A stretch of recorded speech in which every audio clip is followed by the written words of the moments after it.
value atau nilai-nilai Imlek ini memang kita lihat semakin ke sini, semakin ke anak-anak muda sekarang kayaknya semakin bergeser. Mereka hanya taunya nanti ngumpul dapat angpao. Sedangkan ketika zaman dulu momen Imlek itu momen berkumpul keluarga, saling setelah setahun mungkin sama-sama sibuk, tidak bisa ketemu. Ini satu hari itu sama-sama ngumpul deh di rumah orang tua atau orang yang kita tuakan.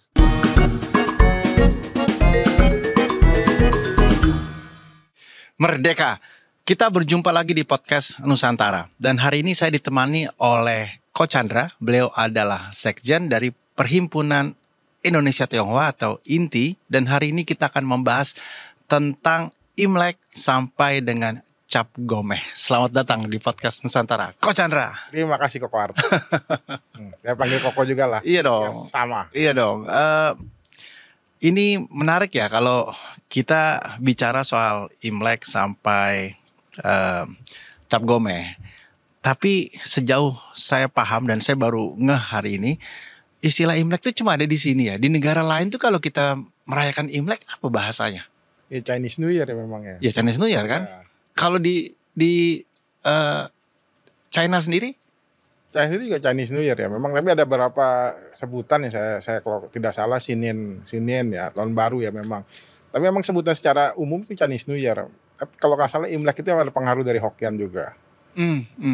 Kalau orang Hakka bilangnya konyen. Ya, ada lagi. ya. Memang ini Indonesia memang unik nih. Jadi banyak alkulturasi bagaimana supaya pelafalannya bisa didengar oleh orang-orang Indonesia secara umum. Nah, Imlek sendiri ya kemungkinan dari bahasa Hokkien. ini sejak, jadi katakanlah gini ya, kalau kita bicara sejak masuknya bangsa Tionghoa ke Nusantara, dan mereka juga sudah mulai merayakan Imlek dong pada saat itu. Ya, jadi memang ini kan sebuah tradisi yang festival musim semi lah kita bilang ya. Ya. Ketika orang-orang Tionghoa ini, orang-orang Tiongkok merantau ke seluruh dunia, Ya, Tiongkok ya, masuk ke dunia. dia juga ikut merayakannya karena di kampungnya juga merayakan. Nah, jadi tradisi ini memang dibawa ke seluruh dunia dimanapun dia berada sesuai dengan prinsip mereka. Di mana bumi pijak di situ langit. Ini kita bicara abad-abad pertama loh ini. Ya, abad pertama memang kan sudah berkembang sejak saat itu kan kerajaan-kerajaan kita sudah tahu mereka memang banyak yang merantau sejak zaman dulu kala bahkan dengan Cheng Ho yang dengan Jalur Sutranya itu juga membawa budaya, memperkenalkan budaya Tiongkok ke seluruh dunia. Betul. Artinya pada masa itu adakah catatan sejarah yang mengatakan ini disebut Imlek gitu? Nah itu perlu diteliti lagi. belum ada catatannya itu. Cuma memang kalau kita membaca beberapa literatur sebutan Imlek itu juga bukan suatu hal yang aneh ya.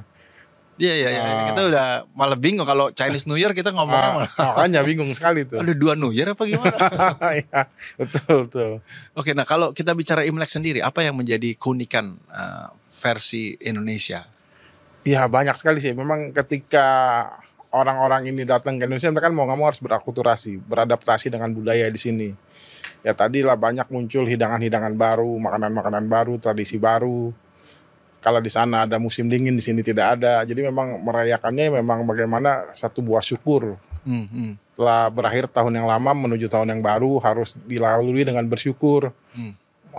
Mengucapkan terima kasih kepada leluhur dengan mengadakan sembahyang. Ada keunikan-keunikan yang memang tidak ditemui di negara lain, bukan di negara Tiongkok sendiri. Tapi ritualnya tetap sama. Sama ya. Jadi yang membedakan kemudian adalah akulturasi budayanya. Ya, dengan bagaimana bisa ikut mengajak masyarakat setempat untuk ikut merayakan. Ya. Itu yang menarik. Ya. Nah, kalau bicara kemudian kuliner sendiri, apa saja yang kemudian hari ini sering kita dengar dan itu bagian dari akulturasi dan sumbangsi dari budaya Imlek. Ya. Kalau kuliner banyak sekali, kita bisa sebut yang sehari-hari kita makan, mie. Tapi yang unik memang kue keranjang, dodol. Itu kan menarik, memang itu akulturasi dengan budaya Indonesia ya. Ada kecap manis yang mungkin di sana tidak ditemukan, hanya ada di Indonesia. Banyak sekali saya rasa. Kalau mengulas itu kayaknya ini bisa 2 hari. Satu seri berikut ya. Khusus tersendiri nanti. Nah, apa yang kemudian ingin disampaikan di dalam Imlek selain kemudian tradisi leluhur tadi ya? Nilai-nilai apa yang kemudian? Ya nilai-nilai memang ini mendoakan ya. Ketika kita ingin memasuki tahun yang baru, ingin mendoakan supaya sukses seperti tahun sebelumnya. Makanya banyak seperti makanan-makanan yang diberikan ke saudara, ke relasi. Ada kirim jeruk, Karena filosofinya kan mempunyai bunyi yang sama dengan arti hoki, beruntung. Ada kue-kuean kita lihat di situ, ada dodol. Dodol kan kalau ini kan lengket, jadi hubungan semakin erat seperti Ya, itu. ya. Tapi tidak selalu itu identik dengan uang kan ya? Karena seringkali selalu kalau kaitan Imlek selalu Ah, bicara tentang prosperity gitu. ya memang kalau di Tiongkok sana mereka takutnya 2 hal, takut miskin. Jadi harus mendoakan supaya Hmm. makmur, kaya kayak gitu. Takut bodoh makanya harus pinter, belajar ya gitu. Jadi mungkin ini filosofinya orang Tiongkok itu ya mendoakan supaya hoki, supaya makmur. Hmm. Ya, ya memang karena situasi dulu di Tiongkok kan susah sekali ya. Ya. Jadi memang kalaupun ada yang menarik gini, ketika kita di Indonesia ketemu orang nanya kan apa kabar kan.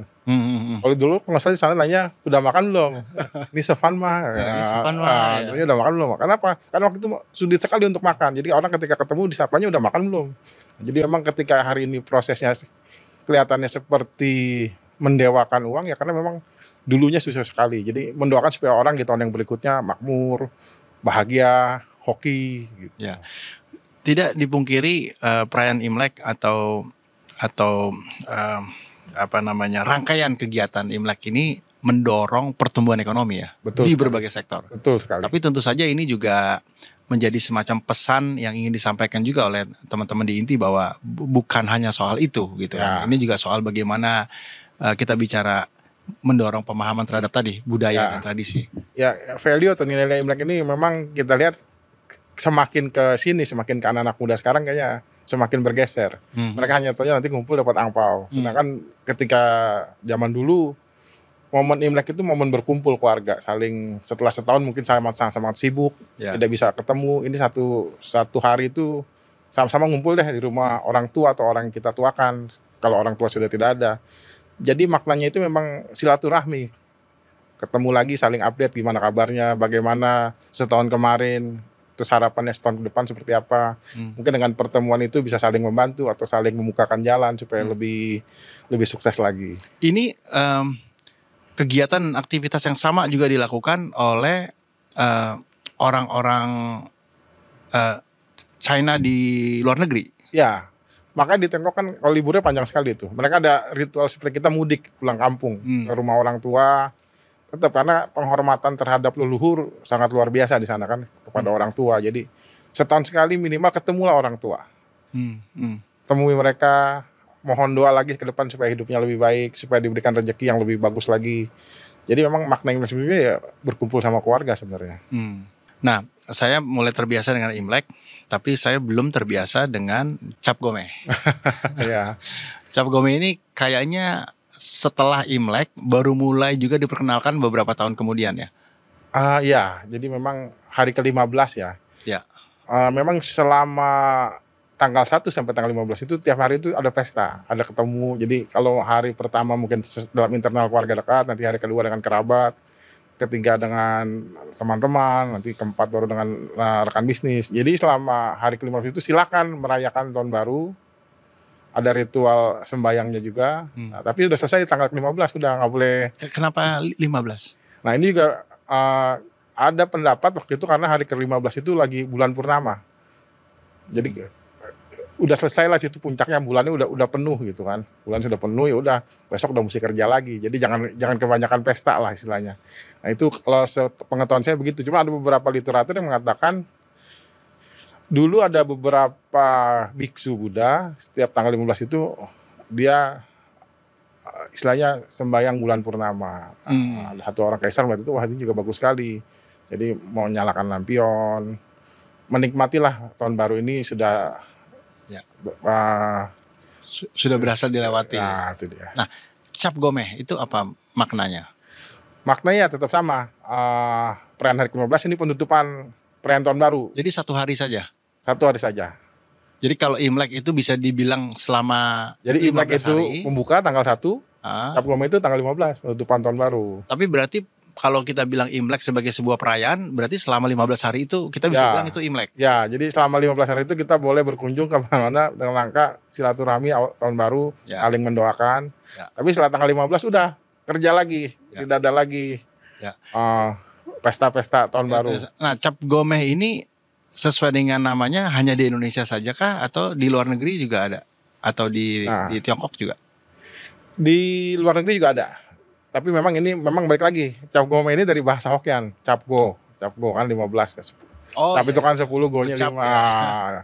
Memang ini banyak mempengaruhi juga. Saya menemukan juga di Malaysia, di Singapura juga ada perayaan Cap Gome. Apa yang menarik dari Cap Gome yang ada di Indonesia? Karena saya tahu di beberapa di Kalimantan misalnya itu perayaannya sangat-sangat Ya, di menarik sekali, Singkawang ya. Singkawang dan kemudian di beberapa daerah dan akhirnya menjadi berbeda-beda ya. Ya. Apakah memang kembali lagi bagian dari akulturasi budaya? Nah, ini memang ini bagian akulturasi budaya. Kita lihat di Singkawang kan dirayakan meriah sekali. Itu karena penutupan. Udah setelah ini udah nggak boleh pesta lagi, besok harus kerja gitu kan. Nah, di Singkawang ada, tahun ini di Makassar pun mengadakan, di Bogor juga Bogor ya, rutin. Nah, rutin.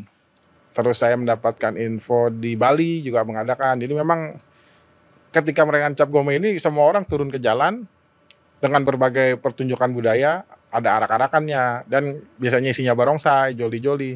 Ini ditambah ada reok ponorogonya, ada kuda lumping.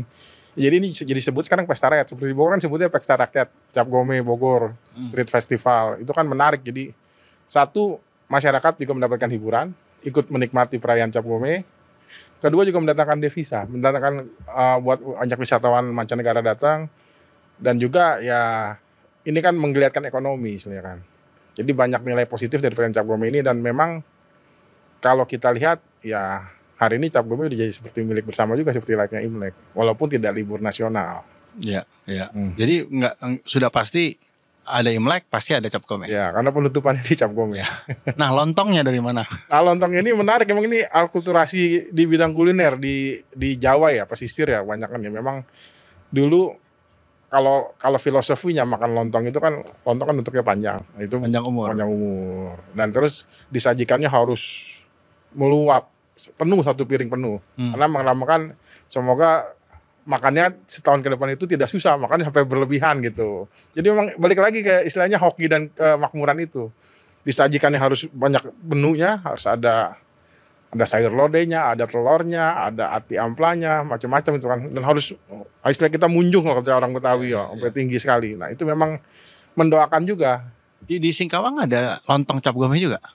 Kayaknya cuma hanya di Medan sama di Jawa ya. Cuma karena ini semakin populer, banyak orang mencoba Iya, dengan karena menu. sekarang di restoran-restoran nggak ada, bukan Cap Gome aja, sekarang ada lontong Cap Gome ya. Ya, tiap hari pun mau makan kita ada. Karena menjual namanya itu kan. Karena menu lontong yang kan berbagai isi yang komplit kayaknya cuma lontong Cap Gome yang kita bisa kita lihat ya. Iya, iya. Ini kayak mie goreng panjang umur lah gitu. Ada telur puyuhnya di situ. Coach Chandra tadi menarik ya.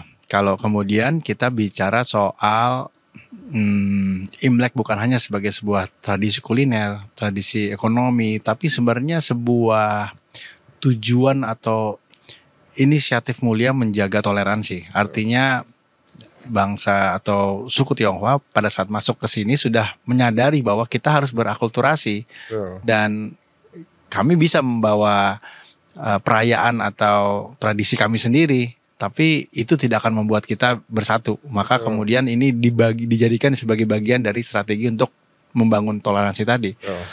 Itu memang sudah by design kah dari nenek moyang turun temurun? Memang ini satu karakter orang Tionghoa ya. Jadi memang ketika hidup dimanapun harus bisa beradaptasi. Memang ketika kita lihat bagaimana orang Tionghoa itu ulet, bagaimana orang Tionghoa itu dididik untuk jujur, bagaimana harus bisa hidup berdampingan.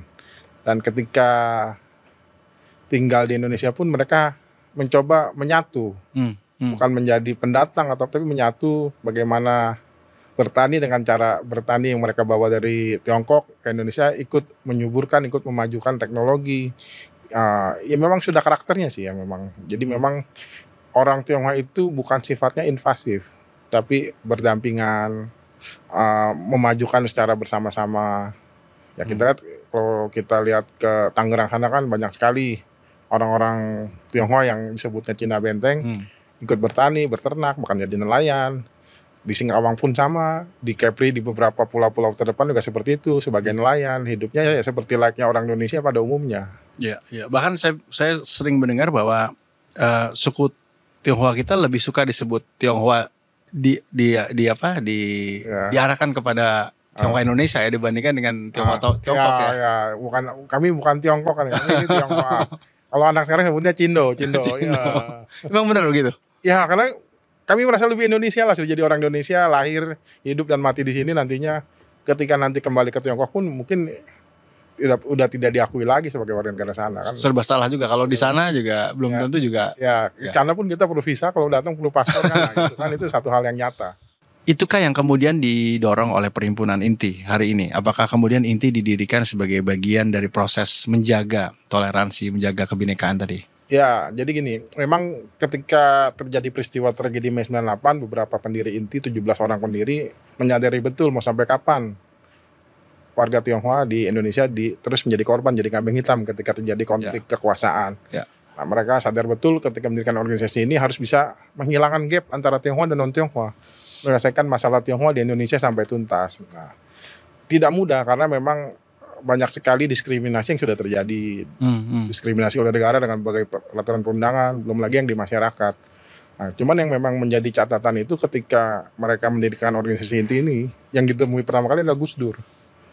Gus Dur datang, Gus Dur bilang ya kalau orang Tionghoa tidak mau didiskriminasi lagi, ya buatlah organisasi, tunjukkan kontribusi etnis Tionghoa yang selama ini dihapuskan di masa Orde Baru. Dan yang keren sekali, yang hebat sekali, Gus Dur bilang, taruh nama saya sebagai anggota pertama Inti. Saya juga keturunan Tionghoa, dia bilang. Oh, itu yang akhirnya menggugah semangat kan. Jadi memang ya karena melihat Gus Dur waktu sebagai presiden begitu welcome, ya pendiri Inti pun memang akhirnya menjaga komitmen ya Inti ini harus inklusif, bukan eksklusif, harus egaliter ada di bawah. Dan memang kita bukan untuk mendekatkan diri kepada pejabat, tapi kita mendukung program-program yang pemerintah lakukan untuk mensejahterakan rakyat. Jadi ketika hari ini melihat Inti adanya di bawah, berada di tengah-tengah masyarakat, memang itu dari awal didirikan tujuannya seperti itu. Kami menghindari ketika perayaan Imlek melakukan pesta besar-besaran di restoran atau di mana. Kami hanya open house sederhana di kantor sekretariat Inti, mengundang orang datang, silakan siapapun yang mau datang. Ya karena ini pesta tahun baru dan semua orang harus datang. Nggak hanya orang Tionghoa, nggak hanya pengurus, semua boleh datang ke open house Inti. Wah, ini tersebar di seluruh Indonesia? Ada di 17 provinsi. Inti ini. Dan bagaimana sejauh ini kondisi atau peran toleransi yang terus diupayakan oleh Inti di provinsi-provinsi tersebut? Ya, saya rasa semakin baik ya, semakin hari semakin baik. Kalaupun ada riak-riak kecil itu hal yang biasa lah dalam hidup berdampingan ya. Bahkan Inti atau saya sendiri beberapa tahun belakangan ini kita mencoba menggunakan istilah kekayaan budaya, kekayaan Indonesia itu di bidang budaya. Kenapa harus disebut kaya? Karena kaya itu kan berarti kan bisa dijual. Kalau kekayaan alam kan dijual, kekayaan alam dibikin lambang ya. Ini kita harus sekarang membiasakan diri menyebut kekayaan budaya. Istilah kekayaan budaya dan keragaman itu memang harus terus dijaga karena itu kekuatan Indonesia yang nomor satu. Bagaimana tokoh-tokoh agama, tokoh-tokoh masyarakat sekarang banyak sekali mengampanyekan harus toleransi, harus saling menghormati. Saya rasa itu poin-poin yang penting. Inti mungkin hanya sebagian kecil dari proses yang terjadi selama beberapa tahun ini. Tapi setiap kali ada proses menjaga persatuan kesatuan toleransi, Inti pasti ikut berpartisipasi. Ya, ada daerah-daerah yang secara khusus dibidik atau dianalisa sebagai daerah yang sangat pro toleransi misalnya atau keterbukaan terhadap sebenarnya isu-isu ini. Saya rasa semua daerah di Indonesia itu sangat toleran warganya.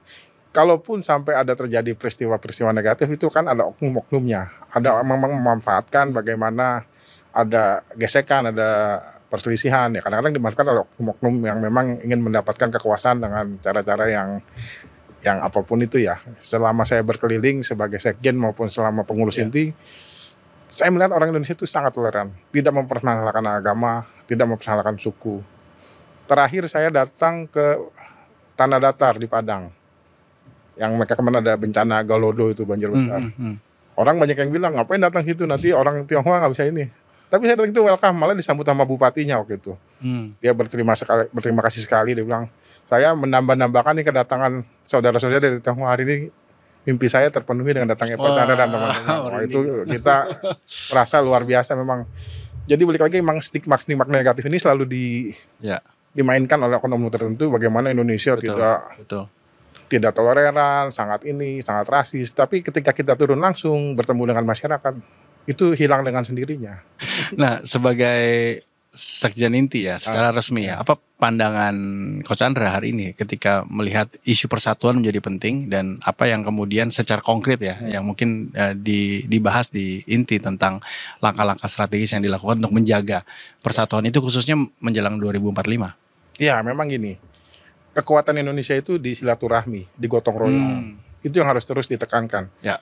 Pertemuan-pertemuan di warung kopi, selepas pulang kerja kita nongkrong, bahasanya duduk di mana ngobrol, itulah yang menguatkan kita sebagai sesama anak bangsa.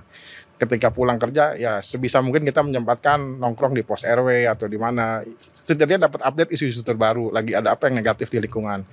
Semakin sering pertemuan ya, semakin kita bisa mengupdate diri. Kita tahu nih ada hal yang negatif apa.